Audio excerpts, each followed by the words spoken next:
Let me tell you what 21 years old looks like when you are the most watched streamer on the planet. It looks like collapsing on Tamra St. Martin after 14 hours of broadcasting across multiple countries in tropical heat, getting back up 3 minutes later, apologizing profusely, and then dropping to the floor to do 100 push-ups to prove to 1.9 million viewers that you are fine. It looks like getting punched at, kissed by strangers on moving vehicles, mobbed in Norway, badly enough that the extraction looked like a military operation, and attacked on camera Ivory Coast, and then getting on a plane to do it again the next day because the tour is not finished and the partnership requires 5 countries and the audience is still watching. That is the iShowSpeed situation. And the reason nobody is hitting the brakes, not his team, not his partners, not the platforms profiting from every clip, is the most uncomfortable part of this entire conversation. Because speed is not the problem. Speed is the product, and the machine built around him was never designed with his safety as a priority, because safety does not generate clips, and clips are the only currency that matters. First, the scale, because you need to understand how large this has gotten before the danger of it registers properly. iShowSpeed was in a Super Bowl commercial. He jumped off the top rope onto Logan Paul in a WWE event. His IRL streams shut down entire city districts the moment his location becomes known. The Caribbean Tour, a 12-hour, 4-country, 1-day live stream challenge built around a full commercial partnership with Expedia, is the kind of content that no other creator on Earth would even attempt, which is precisely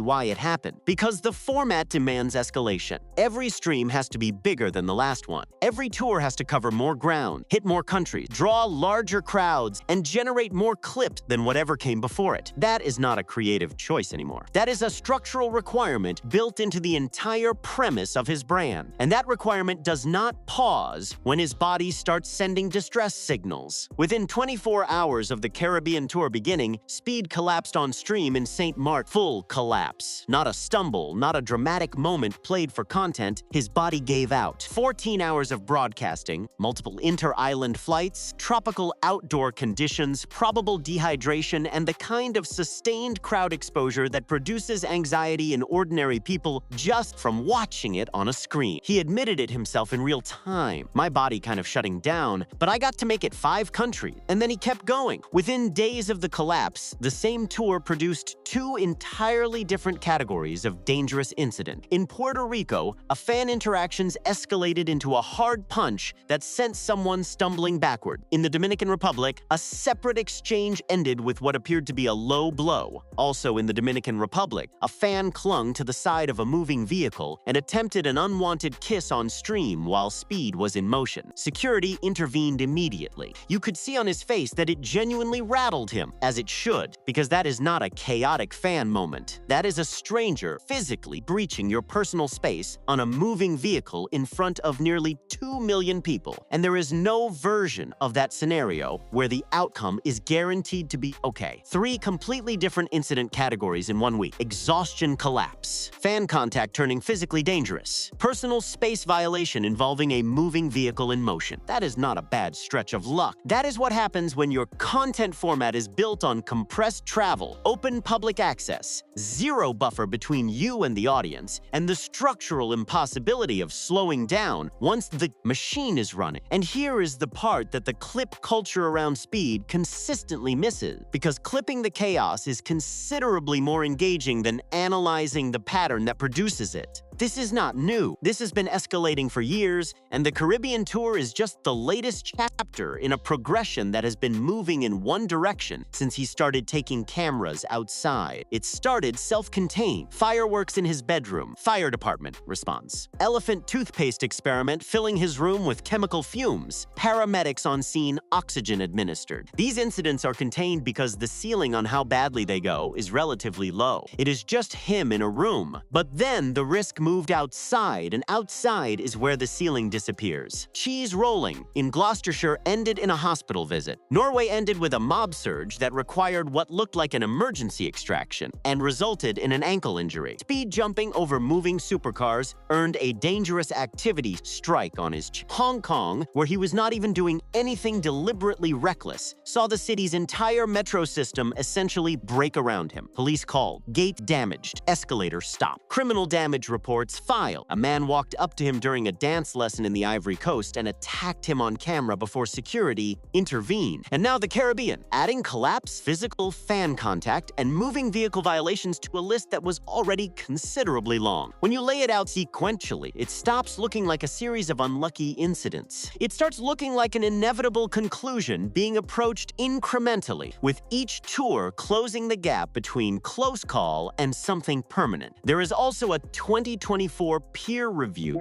on full-time live streamers worth noting here, because it found burnout in nearly 31% of respondents, specifically linked to IRL streaming, continuous movement during stream, and extended daytime broadcasting. That is a near-perfect description of Speed's content format at a basic level. A 2025 creator mental health study highlighted by Harvard found that nearly 2/3 of creators reported burnout, 52% reported anxiety, and 35% reported depression directly tied to their work. Speed is not an average creator operating at the average end of this model. He is operating at the extreme end of a model that is already pushing ordinary people past at normal intensity. The math on what that produces over time is not complicated, but here is what makes his specific situation structurally different from just burnout. His entire brand identity is built around being indestructible, the freak athlete, the guy who absorbs everything and keeps moving, the persona that never breaks down because breaking down ends the story. So when he collapsed in St. Martin and came back 3 minutes later doing push-ups, that was not stupidity. That was someone trapped inside a character that does not permit weakness, surrounded by a machine that depends on that character remaining intact, in front of nearly 2 million viewers whose expectations were built on every previous stream that confirmed the myth. He cannot stop, not because he is reckless, because stopping means breaking a promise the entire tour was built on, voiding the partnership expectations and disappointing an audience whose attachment to the spectacle is deeply personal. That audience attachment is its own problem, and it is getting worse with every tour. The parasocial element of Speed's fanbase is a significant driver of the crowd danger, and it is the piece that gets glossed over when people are busy clipping the chaos. When the Dominican Republic stream was running near 1.9 million peak viewers, potentially a personal record, XQC publicly noted the numbers looked inflated and suggested bot involvement, while clarifying Speed himself probably did not organize it. The safety implication of inflated view counts is one nobody discusses. When numbers inflate, on-the-ground expectations inflate with them. More people show up, crowds get bigger. The incentive to keep a chaotic stream running well past the point of safe management gets stronger, because the spectacle has grown beyond anyone's ability to control it, and stopping feels impossible. The Event Safety Alliance's own guidance specifically warns about crowd surges, moving vehicles sharing space with pedestrians, fan proximity to the focal point, and inadequate extraction plan. Norway ticks every single one of those boxes. Hong Kong ticks every box. The Dominican Republic ticks every box. These are not freak accidents. They are predictable outcomes of a format that places Speed in open, mobile, crowd-heavy environments with no crowd management infrastructure, because a crowd management infrastructure does not exist for a live streamer doing surprise IRL tours across 4 countries in a single day. The format was never designed to include it. Speed is 21 years old. He is young enough to recover from the things that have happened so far, and every time he recovers, the story that he is untouchable gets confirmed, and the next event gets planned with the same assumptions built in, and the gap between close call and something that cannot be recovered from gets fractionally smaller without anyone acknowledging it. The line from the Caribbean stream is doing a lot of work on its own, my body kind of shutting down, but I got to make it 5 countries. He knows. He is saying it out loud while his body is actively failing. He is not unaware of the pressure. He is caught between what his body needs and what the machine around him demands. And the machine is not going to volunteer to slow down, because the machine runs on clips. The clips run on chaos, and chaos has a 21-year-old face that keeps getting back up every time fall. That gap does not announce itself before it closes. That is the only thing about this situation that is actually guaranteed. Drop your take in the comment. Do you think Speed's team needs to make structural changes to how these tours are run, or is this just the cost of being the biggest streamer on Earth? Like the video if this breakdown gave you something real to think about beyond the clips, and subscribe subscribe so you are here when the next chapter of this story drops. Because with this format, there is always a next chapter. See you then.